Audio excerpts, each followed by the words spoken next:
तर मित्रांनो आता आम्ही दुपारी लवकर आलतो जिममध्ये, त्यामुळे आता ह्या टायमाला भुका लागतात. आता आमची ऑनलाईन बॅच संपली, मग आता मी आणि अर्चना जेवायला आलो जिममध्येच. तुम्ही जिथं काम करताय, मग तुमचा व्यवसाय स्वतःचा असू दे किंवा जॉब असू दे, तिथं त्या कामावर प्रेमच केलं पाहिजे. त्यामुळे लक्षात ठेवा, उपास तर अजिबात बसायचं नाही. आणि तुम्हाला वजन पोट कमी करायचं आहे तर रात्रीचं जेवण शक्यतो लवकर करायचं, 6, 7, 8 शक्य असेल तर. बाकी तुम्ही बाहेर कुठे असाल तर तसं लय प्रयत्न करत बसू नका. प्रत्येकाच्या शेड्यूलनुसार आम्ही ते म्हणजे टायमिंग मॅच करायला लागलोय. आता काय आणलंय बघा, भात पण आहे. आता ह्याच्याबरोबर कार्बोहायड्रेट्स, त्याला काय म्हणायचं आपण आता, कार्बोहायड्रेट्स, भात कार्बोहायड्रेट्स. त्याच्यासोबत वरण आणले. कशाचं वरण आहे? मूग डाळीचं वरण आहे.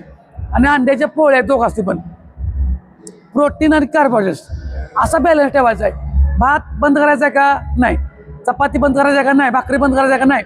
त्याच्यासोबत फक्त प्रोटीनची भाजी, आमटी, कालवण, कोरड्यास जे काय म्हणताय ते पाहिजे फक्त. बघा, कुठल्याही ग्रामीण भागात कुठला यातला एक ना एक तर शब्द बसतो या. फक्त कारण सांगायचं आहे, प्रोडक्ट कुठलं खात बसू नका, आहे हेच खाऊया, हेल्दी राहूया.